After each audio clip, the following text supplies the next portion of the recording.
Hello students, स्वागत है आप सबों का। तो जो स्टूडेंट्स 2022 का एग्ज़ाम देंगे उनके लिए खुशखबरी है। खुशखबरी है कि जैक के द्वारा नया सिलेबस जारी हो चुका है। ठीक है, जो नया सिलेबस जारी हुआ है उसी के अनुसार जो है 2022 के एग्ज़ाम में क्वेश्चन आएंगे।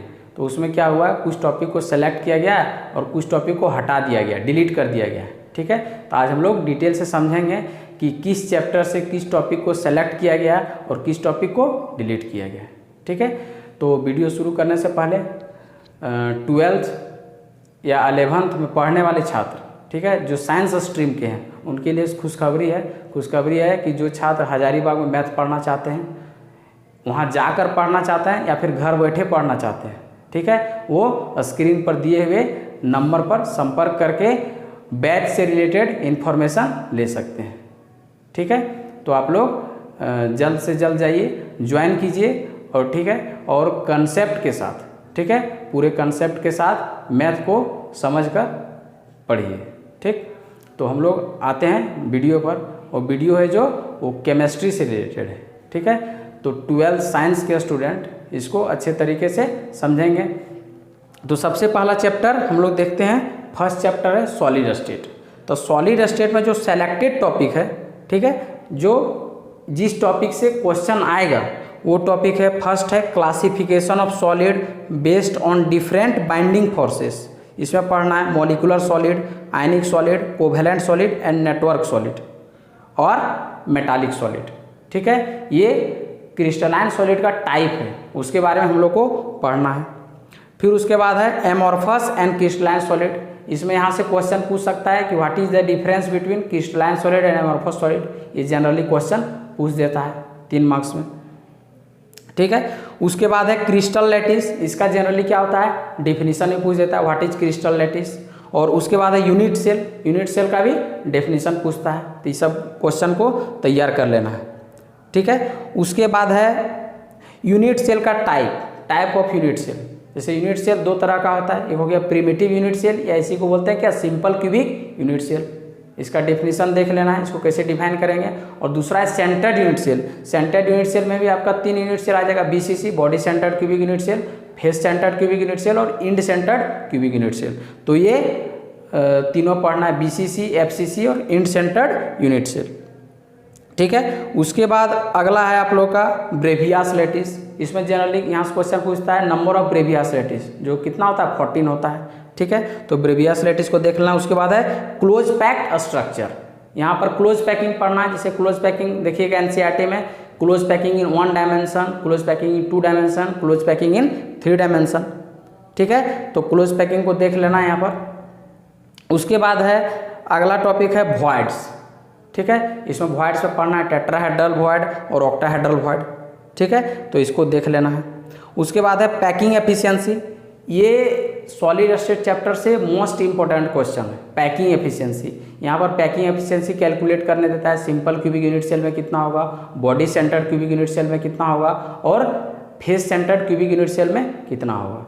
इसका डेरिवेशन और एज लेंथ और रेडियस के बीच क्या रिलेशन होता है, ये सब चीज़ क्वेश्चन पूछता है। इसको अच्छे से तैयार कर लेना है। ठीक है, उसके बाद है calculation of number of atom per unit cell, जिसको Z से डिनोट करते हैं, वो देख लेना है। जैसे number of atom simple cubic में कितना होता है, 1 होता है।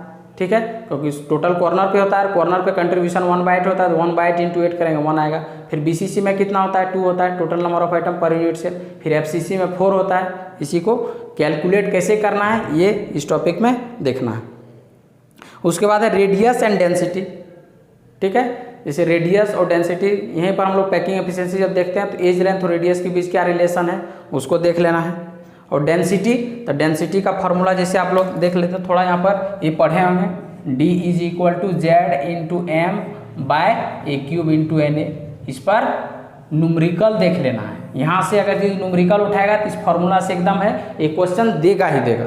ठीक है, उसके बाद है कोऑर्डिनेशन नंबर। तो कोऑर्डिनेशन नंबर क्लोज पैकिंग में ही, जैसे क्लोज पैकिंग 1 डायमेंशन में कोऑर्डिनेशन नंबर। कोऑर्डिनेशन नंबर क्या होता है, इसका डेफिनेशन पूछ देता है। द नंबर ऑफ क्या होता है, जैसे देखिए यहाँ पर कि मान लेते हैं इस तरह जो क्लोज पैकिंग है, तो इसके इर्द गिर्द कितना है, 2 है, तो यहाँ कोऑर्डिनेशन नंबर कितना हो जाएगा, 2 हो जाएगा। ठीक है, कोऑर्डिनेशन नंबर 1 डायमेंशन में देखना है, 2 डायमेंशन में square close packing, hexagonal close packing देखना है, मतलब क्लोज पैकिंग में ही आपका कोऑर्डिनेशन नंबर आ जाएगा, तो उसको देख लेना है। ठीक है, उसके बाद आ जाएगा पॉइंट डिफेक्ट। पॉइंट डिफेक्ट में जो है पैकिंग एफिशिएंसी के बाद दूसरा सबसे इंपॉर्टेंट क्वेश्चन शॉर्टकी और फ्रैंकल, इसमें डिफरेंस दोनों देख लेना है। शॉर्टकी डिफेक्ट और फ्रैंकल डिफेक्ट में ये VVI क्वेश्चन है। ठीक है, शॉर्टकी डिफेक्ट और फ्रैंकल डिफेक्ट में क्या अंतर होता है, इसको एकदम बढ़िया से तैयार कर लेना है। ठीक है, उसके बाद मैग्नेटिक प्रॉपर्टी में देखना है पैरामैग्नेटिज्म, डायमैग्नेटिज्म एंड फेरोमैग्नेटिज्म। ठीक है, ये सब जो टॉपिक है इस पर हम वीडियो भी बना चुके हैं, तो आप लोग वहाँ पे जाके अच्छे से समझ सकते हैं। ठीक है, तो ये था सॉलिड स्टेट का सेलेक्टेड टॉपिक, वो टॉपिक जिससे क्वेश्चन पूछे जाएंगे। अब देखते हैं सॉलिड स्टेट में डिलीटेड टॉपिक, किस किस टॉपिक को हटा दिया गया है जिससे क्वेश्चन नहीं आएंगे। तो है उसके इसमें है डिलीटेड टॉपिक में इम्प्यूरिटी डिफेक्ट। ठीक है, तो पॉइंट डिफेक्ट में जो होता है, पॉइंट डिफेक्ट में 3 ठो पढ़ना है। देखिए SIN, सीन से याद रखिए, SC हो गया स्टियोक्योमेट्रिक डिफेक्ट, इम्प्यूरिटी डिफेक्ट और नॉन स्टियोक्योमेट्रिक डिफेक्ट। तो इम्प्यूरिटी डिफेक्ट नहीं पढ़ना है, फिर नॉन स्टियोक्योमेट्रिक डिफेक्ट भी नहीं पढ़ना। ठीक है, उसके बाद हो गया आपका इलेक्ट्रिकल प्रॉपर्टीज में आपको पढ़ना है ना। देखिए NCERT में कंडक्टर हो गया, सेमीकंडक्टर हो गया, इंसुलेटर हो गया, सब बैंड थ्योरी, इसका कंडक्टिविटी रेंज कितना होता है वो सब नहीं पढ़ना है। ठीक है, conduction of electricity in solid, वही मेटल हो गया, इंसुलेटर हो गया, सेमीकंडक्टर, ये नहीं पढ़ना है। Conduction of electricity in semiconductor, application of N type and P type semiconductor, application क्या होता है वो भी नहीं पढ़ना है। ठीक है, उसके बाद मैग्नेटिक प्रॉपर्टीज में एंटी फेरोमैग्नेटिज्म और फेरीमैग्नेटिज्म। ठीक है, मैग्नेटिक प्रॉपर्टी जैसे पैरामैग्नेटिज्म, डायमैग्नेटिज्म और फेरोमैग्नेटिज्म पढ़ना है, लेकिन एंटी फेरो और फेरी नहीं पढ़ना है। ठीक है, तो ये था चैप्टर सॉलिड स्टेट से कि कौन सा टॉपिक को सेलेक्ट किया गया, कौन सा टॉपिक को डिलीट किया गया। तो इसको ध्यान दे देना है। हम बता भी दिए हैं कि किस किस टॉपिक पर ज़्यादा ध्यान देना है। डेंसिटी पे न्यूमेरिकल कर लेना है, पैकिंग एफिशिएंसी का डेरिवेशन देख लेना है, और शॉर्टकी डिफेक्ट और फ्रैंकल डिफेक्ट में अंतर देख लेना है। अगर कोई कुछ नहीं पढ़ना चाहते हैं, ये तीनों टॉपिक पर अच्छे से तैयार कर लीजिएगा, जनरली क्वेश्चन ये पूछता है। और एक हो गया क्रिस्टलाइन और एमोर्फस में अंतर। ठीक है, इसको भी अच्छे से कर लेना। उसके बाद आ जाते हैं चैप्टर नंबर 2 सॉल्यूशन। अब सॉल्यूशन से हम लोग देखते हैं किस किस टॉपिक को सेलेक्ट किया गया है, मतलब वैसा कौन सा टॉपिक है जिससे क्वेश्चन आएगा 2022 के एग्जाम में, और कौन सा ऐसा टॉपिक है जिसको हटा दिया गया है। तो सॉल्यूशन में पहला टॉपिक है टाइप्स ऑफ सॉल्यूशन। सॉल्यूशन कितना तरह का होता है, तो देखिएगा NCERT में टाइप्स ऑफ 3 तरह का होता है, solid solution, liquid solution, gaseous solution. ठीक है, तो इसको पूरा देखना है। इससे एग्जाम्पल कभी कोई पूछ देता है कि सॉलिड इन लिक्विड टाइप क्या है, लिक्विड इन लिक्विड है, गैस इन गैस है। ठीक है, तो ये हो गया। उसके बाद है expression of concentration of solution of solid in liquid. इससे हो गया मोलालिटी, ठीक है, नॉर्मलिटी, ठीक है, मोल फ्रैक्शन, परसेंटेज कंपोजिशन, ये सब क्या है, ये सब को पढ़ना है। ठीक है, उसके बाद हो गया vapour pressure of liquid solution. ठीक है, इसमें हो गया रॉल्स लॉ। ठीक है, Raoult's law of relative law of vapour pressure क्या है, Raoult's law of two volatile liquid solution पर कौन सा रॉल्स लॉ जो है अप्लाई होता है, उसका फार्मूला क्या होता है। ठीक है, ये देखना है। उसके बाद है ideal and non ideal solution, एकदम अच्छे से तैयार कर लेना है कि आइडियल सॉल्यूशन, ठीक है, आइडियल सॉल्यूशन है और नॉन आइडियल है। इसमें डिफरेंस कभी कभी पूछ देता है। तो नॉन आइडियल में फिर 2 तरह का होता है, non ideal with positive deviation solution, non ideal with negative deviation. ठीक है, तो ये देख लेना। उसके बाद है qualitative properties and determination of molecular mass using qualitative property, मतलब relative law of vapour pressure. ये वाला फार्मूला देख लेना है, del P/P0 is equal to mole fraction of solute. इस पर न्यूमेरिकल देख लेना है। ये हो गया Raoult's law of relative law of vapour pressure. ठीक है, यहाँ से न्यूमेरिकल देख लेना है। अगर न्यूमेरिकल होगा तो यहाँ से एकदम पूछेगा ही, वेरी वेरी इंपॉर्टेंट टॉपिक है। उसके बाद देखिए वेपर प्रेशर है, एलिवेशन ऑफ बॉइलिंग पॉइंट है और डिप्रेशन ऑफ फ्रीजिंग पॉइंट है, मतलब डेल्टा TB। ये हो गया elevation of boiling point, delta TF। ठीक है, इसका दोनों फार्मूला देखना है। देखिए ये formula delta TB is equal to क्या होता है, KB into molality of solution. इस पर न्यूमेरिकल भी देख लेना है। और इसी तरह डेल्टा TF होता है KF into molality of solution. इस पर दोनों पर न्यूमेरिकल देख लेना है। ठीक है, उसके बाद देखिए हो गया, इसमें ऑस्मोटिक प्रेशर भी देखना है और रिवर्स ऑस्मोसिस। अब देखिए यहाँ पर ऑस्मोसिस जो है, ठीक है, ऑस्मोसिस और रिवर्स ऑस्मोसिस, तो इसका डेफिनेशन भी देख लेना है। ऑस्मोसिस हो गया, रिवर्स ऑस्मोसिस हो गया और ऑस्मोटिक प्रेशर, इसका जनरली क्या होता है, कभी कभी डेफिनेशन पूछ देता है। ये सब डेफिनेशन एकदम याद कर लेना, ठीक है। रिवर्स ऑस्मोसिस का क्या डेफिनेशन है, ऑस्मोटिक प्रेशर का क्या डेफिनेशन है, जनरली ये पूछ देता है, ठीक है। उसके बाद डिलीटेड टॉपिक जो सॉल्यूशन से हटा दिया गया है, जिसे क्वेश्चन नहीं आएंगे, वो हो गया solubility of gas in liquid, मतलब हेनरीज लॉ नहीं पढ़ना है। ये बहुत ही अच्छा क्वेश्चन रहता था, हमेशा जनरली एक साल छोड़ के एक साल पूछ ही देता था। Henry's law, right Henry's law and their application, इस बार नहीं पढ़ना। उसके बाद है एबनॉर्मल मोलर मास, मतलब वांट ऑफ फैक्टर, ठीक है। तो जनरली जो सॉल्यूशन में न्यूमेरिकल पूछता था वो आई को ऐड करके पूछता था, कनेक्ट करके, लेकिन इस बार वांट ऑफ फैक्टर को नहीं पढ़ना, ठीक है।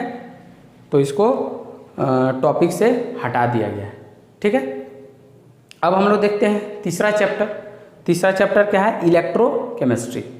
तो इलेक्ट्रोकेमिस्ट्री में फर्स्ट टॉपिक जो है पढ़ना है, जिसको सेलेक्ट किया गया है, वो है रिडॉक्स रिएक्शन, फिर है कंडक्टेंस इन इलेक्ट्रोलाइटिक सॉल्यूशन, ठीक है। उसके बाद है मोलर कंडक्टिविटी। तो मोलर कंडक्टिविटी जो है उसका फार्मूला देख लेना, उस पर न्यूमेरिकल K इंटू क्या होता है 1000 बाय मोलरिटी, ये फार्मूला देख लेना है मोलर कंडक्टिविटी का, ठीक है।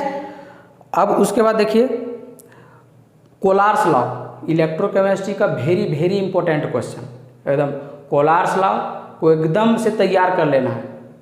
ये लगभग हर साल जो है वो पूछ ही देता है, वेरी वेरी इंपॉर्टेंट टॉपिक है इलेक्ट्रोकेमिस्ट्री का, ठीक है। तो कोलार्स लॉ को देख लेना है, electrolysis and Faraday's law of electrolysis, ठीक है। तो कोलार्स लॉ एक टॉपिक जो हो गया आपका, कोलार्स लॉ और Faraday's law, Faraday's law of electrolysis, इसको अच्छे से तैयार करना, फर्स्ट लॉ भी और सेकेंड लॉ भी, ठीक है, दोनों को अच्छे से देख लेना है, ठीक है। तो फर्स्ट लॉ में क्या था, W=ZIT था, ये फार्मूला था, ठीक है। और इसमें क्या था सेकेंड लॉ में, W=FE, यहाँ से फिर न्यूमेरिकल बनता है।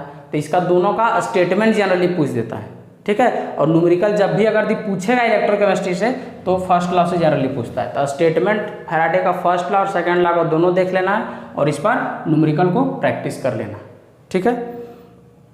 उसके बाद हो गया आपका लॉज ऑफ इलेक्ट्रोलाइसिस हो गया, इलेक्ट्रोकेमिकल सेल, उसका डायग्राम देख लेना है। उसके बाद है electrode potential and EMF of cell और नस्ट इक्वेशन।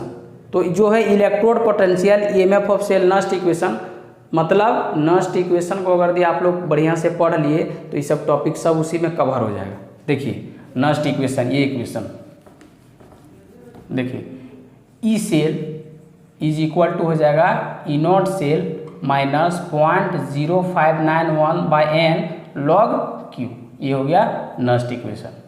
तो देखिए इसको क्या बोलते हैं, इलेक्ट्रोड पोटेंशियल ऑफ सेल, या इसको बोलते हैं ईएमएफ ऑफ सेल भी, इलेक्ट्रोमोटिव फोर्स, ठीक है। तो इसको इलेक्ट्रोड पोटेंशियल ऑफ सेल भी बोलते हैं या ईएमएफ ऑफ सेल। इसको देखिए जहाँ पे नॉट आ गया इसको बोलते हैं, इसका मतलब हो गया स्टैंडर्ड ईएमएफ ऑफ सेल, मतलब इलेक्ट्रोड पोटेंशियल को जब स्टैंडर्ड कंडीशन में मेजर करते हैं उसी को बोलते हैं स्टैंडर्ड ईएमएफ ऑफ सेल या standard electrode potential of cell. Standard condition मतलब टेम्परेचर कितना होना चाहिए 298 केल्विन और कंसंट्रेशन कितना होना चाहिए 1 है, मतलब मोलारिटी 1, ठीक है, प्रेशर होना चाहिए 1 बार। ये तीनों में से कोई भी एक कंडीशन पर अगर इलेक्ट्रोड पोटेंशियल मेजर करते हैं तो इसको बोलते हैं स्टैंडर्ड, ठीक है। तो हो गया standard EMF of cell. N हो गया लॉस और गेन ऑफ इलेक्ट्रॉन जो रिएक्शन में होता है, और क्यू हो गया रिएक्शन कोसेंट। तो इस पर न्यूमेरिकल को प्रैक्टिस कर लेना है, ठीक है। और ये ई नॉट सेल कैसे निकालते हैं वो देख लेना है, सब इसी में, मतलब नस्ट इक्वेशन बढ़िया से पढ़ लिए, ये सब टॉपिक क्या हो जाएगा आपका कवर हो जाएगा, ठीक है। तो ये था सेलेक्टेड टॉपिक इलेक्ट्रोकेमिस्ट्री में। अब देखिए इलेक्ट्रोकेमिस्ट्री से जो डिलीट किया गया टॉपिक, जो हटाया गया है, इक्विलिब्रियम कांस्टेंट है, ठीक है। जैसे देखिए आप लोग यहाँ पर ये चीज़ पढ़े होंगे, ये formula del G naught is equal to minus 2.303 RT log K, ठीक है। तो इस पर क्या होता था, ये हो गया, देखिए यहाँ पर भी नॉट आ गया, तो इसका मतलब पढ़े, इसको क्या पढ़ेंगे, standard gives free energy change, ठीक है। और ये हो गया इक्विलिब्रियम कांस्टेंट। तो यहाँ से जनरली क्या होता था, कभी कभी एक नंबर में पूछ देता था कि what is the relation between del G naught and K E, तो ये लिखना पड़ता था। और यहाँ से न्यूमेरिकल भी पूछता था, तो ये टॉपिक से क्या किया गया है, हटा दिया गया है, ये नहीं पढ़ना है, ठीक है। उसके बाद है measurement of conductivity of ionic solution, उसको भी हटा दिया गया है। बैटरी नहीं पढ़ना है, फ्यूल सेल नहीं पढ़ना है। बैटरी में मतलब primary battery, secondary battery, secondary battery में पढ़ते थे लेड स्टोरेज बैटरी, ठीक है, निकल कैडमियम बैटरी, ये सब मतलब बैटरी का पूरा टॉपिक हटा दिया गया। फ्यूल सेल को भी हटा दिया गया और कोरोजन को भी हटा दिया गया है। तो ये टॉपिक है जिसको हटाया गया है, ठीक है, तो इस पर ध्यान नहीं देना। उसके बाद है अगला चैप्टर केमिकल काइनेटिक्स, जो कि 4th चैप्टर है, ठीक है। तो 4th चैप्टर में देखते हैं केमिकल काइनेटिक्स में कौन कौन टॉपिक को सेलेक्ट किया गया जिससे क्वेश्चन पूछेगा, ठीक है। तो जो टॉपिक है वो है रेट ऑफ रिएक्शन, जिसको पढ़ना है उसको देख रहे हैं सबसे पहले। तो रेट ऑफ रिएक्शन को पढ़ना है। उसके बाद है मतलब रेट ऑफ रिएक्शन दो तरह का है, एवरेज एंड इंस्टेंटेनियस रेट, ये दोनों को पढ़ना है, ठीक है। उसके बाद है factor affecting rate of reaction, सिर्फ इसमें मतलब कौन कौन फैक्टर है जो रेट ऑफ रिएक्शन को अफेक्ट करता है। बहुत सारा फैक्टर है, कंसंट्रेशन है, टेम्परेचर है, तो इसमें सिर्फ दिया हुआ है कंसंट्रेशन ओनली, मतलब सिर्फ कंसंट्रेशन को पढ़ना है, उसे रिलेटेड क्या क्या जो थ्योरी है वो, ठीक है। उसके बाद है rate law, rate law expression, rate law कैसे लिखते हैं, जैसे कोई रिएक्शन रहता था ना इस तरह, A + B गिव्स प्रोडक्ट, तो रेट लॉ इस तरह I = K A और B, मान लेते हैं यहाँ पर पावर x y, तो ये हो गया रेट लॉ इक्वेशन, जहाँ से हम लोग ऑर्डर ऑफ रिएक्शन निकालते थे, तो उसको क्या करना है, पढ़ना है। Rate law, rate expression, rate constant, ये इसी को बोलते हैं रेट कांस्टेंट, तो ये सबको पढ़ना है, ठीक है। उसके बाद ऑर्डर एंड मॉलिक्यूलैरिटी, इस पर भी हम वीडियो बनाए हैं, वेरी वेरी इंपॉर्टेंट क्वेश्चन है इस बार के लिए। What is the difference between order and molecularity of reaction, तो इसको देख लीजिएगा, ठीक है। इस पर एक वीडियो भी बना दिए हम, तो वहाँ जाकर देख लीजिएगा कि कैसे आंसर को कैसे लिखना है। इसके लिए आप वहाँ पर देख सकते हैं किस तरह पॉइंट वाइज करके हम लोग लिखें जिससे मार्क्स अच्छा आएगा, ठीक है। तो ऑर्डर और मॉलिक्यूलैरिटी मतलब केमिकल काइनेटिक्स में सबसे वेरी वेरी इंपॉर्टेंट क्वेश्चन है, ऑर्डर और मॉलिक्यूलैरिटी में अंतर, ठीक है। उसके बाद है integrated rate equation and half life period, मतलब जीरो ऑर्डर फर्स्ट ऑर्डर, ठीक है। ऑर्डर और मॉलिक्यूलैरिटी के बाद दूसरा VBI क्वेश्चन केमिकल काइनेटिक्स का, इंटीग्रेटेड रेट लॉ इक्वेशन किसका, फर्स्ट ऑर्डर का देख लेना है डेरिवेशन, और जीरो ऑर्डर का इसका डेरिवेशन, मतलब काइनेटिक इक्वेशन जो डिराइव करते हैं K = 2.303/T log A/A-x आता है ना, तो फिर उसका हाफ लाइफ, जो हाफ लाइफ फर्स्ट ऑर्डर का कितना होता है, T½ 0.693/K। तो इस पर क्वेश्चन भी बना लेना है, इसको कैसे डिराइव करते हैं, very very important question. Chemical kinetics से ऑर्डर एंड मॉलिक्यूलैरिटी में जो डिफरेंस है, उसके बाद दूसरा सबसे ज़्यादा इंपॉर्टेंट क्वेश्चन जिस पे आप लोगों को ध्यान देना है, ठीक है। फर्स्ट ऑर्डर और जीरो ऑर्डर का काइनेटिक इक्वेशन का डेरिवेशन पूरा, ये हो सकता है 5 नंबर क्वेश्चन में पूछ दे, ठीक है, तो इसको ध्यान देना। उसके बाद temperature dependence of rate of reaction, ठीक है, तो इसको देख लेना है, मतलब आर्हेनियस इक्वेशन, ये वाला इक्वेशन, टेम्परेचर K = AE⁴ यहाँ से आगे फिर जो निकालते हैं, मतलब आर्हेनियस इक्वेशन को भी देख लेना, ठीक है। तो ये था सेलेक्टेड टॉपिक जिससे क्वेश्चन पूछे जाएंगे। अब डिलीटेड टॉपिक देखिए, इसमें जो डिलीट किया गया टॉपिक, ज़्यादा डिलीट नहीं किया गया, स्यूडो फर्स्ट ऑर्डर रिएक्शन, जिसका एग्जांपल था hydrolysis of Easter, inversion of cane sugar, pseudo first order. इसमें ऑर्डर कितना होता है, 1 होता है, लेकिन मोलिकुलैरिटी 2 होता है, उसे बोलते हैं स्यूडो फर्स्ट ऑर्डर रिएक्शन, जिसको अब हटा दिया गया। उसके बाद इफेक्ट ऑफ कैटलिस्ट, ये भी नहीं पढ़ना। फिर कोलिजन थ्योरी जो रिएक्शन होने के लिए इंपॉर्टेंट है, जैसे प्रॉपर ओरिएंटेशन हो गया, ठीक है, उसमें फिर आपका प्रॉपर एनर्जी होना चाहिए रिएक्शन होने के लिए, इस सब टॉपिक को हटा दिया गया है, ठीक है ना। उसके बाद हम लोग अगला जो चैप्टर है वो देखते हैं सरफेस केमिस्ट्री, ठीक है, ये पूरी थ्योरेटिकल चैप्टर है। तो इसमें देखिए कौन कौन टॉपिक जो है जिसको पढ़ना है। एडजॉर्प्शन पढ़ना है, distinguish between adsorption and absorption, very very important question. Surface chemistry से difference between adsorption and absorption, इसको अच्छे से देख लेना है। उसके बाद है टाइप्स ऑफ एडजॉर्प्शन है फिजिजॉर्प्शन, केमिजॉर्प्शन, दूसरा इंपॉर्टेंट क्वेश्चन सरफेस केमिस्ट्री से, ठीक है। टॉपिक तो पूरा पढ़ना है, लेकिन यहाँ से क्वेश्चन भी हम बता दे रहे हैं कि सरफेस केमिस्ट्री से फर्स्ट क्वेश्चन जो तैयार करना है वो एडजॉर्प्शन एब्जॉर्प्शन में अंतर, दूसरा हो गया फिजिजॉर्प्शन का दूसरा नाम है physical adsorption.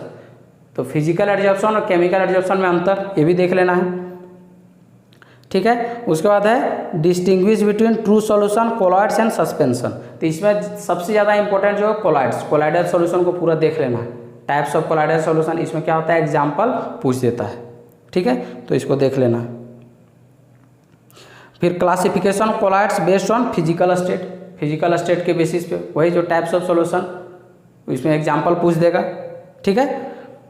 And nature of interaction between disperse and dispersion medium, purification of colloids, ठीक है। तो कोलॉइडल सॉल्यूशन को कैसे प्यूरिफाई करते हैं, जैसे डायलिसिस इसमें पढ़ना है, ठीक है। तो डायलिसिस सब इसका पूरा एक्सप्लेनेशन करके देख लेना है, किस तरह फिगर उगर सब, ठीक। उसके बाद है प्रॉपर्टीज ऑफ कोलॉइड्स, इसमें टिंडल इफेक्ट, ब्राउनियन मूवमेंट और इलेक्ट्रोफोरेसिस, ये तीनों देख लेना, छोटे छोटे टॉपिक है। व्हाट इज इलेक्ट्रोफोरेसिस पूछ देता है, ठीक है। जो चार्ज कोलॉइडल पार्टिकल होता है उसका मूवमेंट होता है एनोड कैथोड के बीच, जब उसको इलेक्ट्रोफोरेसिस ट्यूब में डालते हैं वही होता है इलेक्ट्रोफोरेसिस, ठीक है। तो टिंडल इफेक्ट, ठीक है, जो स्कैटरिंग ऑफ लाइट होता है जब कोलॉइडल सॉल्यूशन से, जब कोलॉइडल सॉल्यूशन डाल दिए उससे जब लाइट पास कराते हैं तो इसका स्कैटरिंग होता है, इस कारण से पाथ ऑफ लाइट जो होता है विजिबल होता है, वो टिंडल इफेक्ट हो गया। तो टिंडल इफेक्ट को देख लेना है। उसके बाद ब्राउनियन मूवमेंट को देख लेना है। फिर उसके बाद इलेक्ट्रोफोरेसिस जो बता दिए हैं, और इमल्सन, ये जनरली पूछ देता है what is emulsion, types of emulsion. दो तरह का इमल्सन होता है। इमल्सन क्या होता है, liquid in liquid type colloidal solution, जब लिक्विड को लिक्विड में मिला देते हैं, ठीक है। ये दो तरह का होता है, oil in water, water in oil, इसका टाइप देख लेना, ये भी वेरी वेरी इंपॉर्टेंट क्वेश्चन है, ठीक है। तो सरफेस केमिस्ट्री इंपॉर्टेंट क्वेश्चन जो है, एडजॉर्प्शन एब्जॉर्प्शन में अंतर, फिर उसके बाद फिजिकल एडजॉर्प्शन केमिकल एडजॉर्प्शन में अंतर, फिर उसके बाद डायलिसिस देख लीजिएगा, फिर उसके बाद टिंडल इफेक्ट हो गया, ब्राउनियन मूवमेंट हो गया, और हो गया इलेक्ट्रोफोरेसिस और इमल्सन, ठीक है। ये सबको अच्छे से देख लेना। ये सब ज़्यादातर क्या होता है, कभी पूछ देता है एग्जाम में, ज़्यादातर एग्जाम में यही सब पूछता है। उसके बाद जो इससे डिलीट किया गया, जो हटाया गया टॉपिक है, वो है मैकेनिज्म ऑफ एडजॉर्प्शन, ठीक है। उसके बाद है एडजॉर्प्शन आइसोथर्म, ठीक है, जो फिजिकल एडजॉर्प्शन था, ठीक है, वो केमिकल एडजॉर्प्शन, उसमें लैंगमुइर एडजॉर्प्शन आइसोथर्म था, उसको नहीं देखना है। उसके बाद मैक्रोमोलिकुलर मल्टीमोलिकुलर एसोसिएटेड कोलॉइड्स जो मिसेल बनता था, इसको भी हटा दिया गया टॉपिक से। उसके बाद है प्रिपरेशन ऑफ कोलॉइड्स, कैसे हम लोग कोलॉइड्स का प्रिपरेशन करते हैं, ठीक है, इसको हटा दिया गया है। Charge on colloidal particle, colloidal particle पर चार्ज कैसे डेवलप करते हैं, ये भी हटा दिया गया है। कोगुलेशन, प्रोटेक्शन ऑफ कोलॉइड्स, इस सबको इस टॉपिक से हटा दिया गया है, ठीक है। तो ये था सेलेक्टेड टॉपिक और डिलीटेड टॉपिक, ठीक है, ये 5 चैप्टर में, ठीक है। मतलब फिजिकल केमिस्ट्री में जो 5 चैप्टर है उससे हम लोग देख लिया कौन कौन सा टॉपिक को सेलेक्ट किया गया, कौन कौन सा टॉपिक को डिलीट किया गया, ठीक है। तो इस वीडियो में इतना ही। अब हम लोग देखेंगे इनऑर्गेनिक और ऑर्गेनिक से कौन सा टॉपिक को सेलेक्ट किया गया और कौन सा टॉपिक को डिलीट किया गया, वो अगले वीडियो में, ठीक है। वीडियो लंबा होने के कारण जो इसका जो बचा हुआ रेस्ट पार्ट है उसको हम लोग अगले वीडियो में देख लेंगे, ठीक है। धन्यवाद।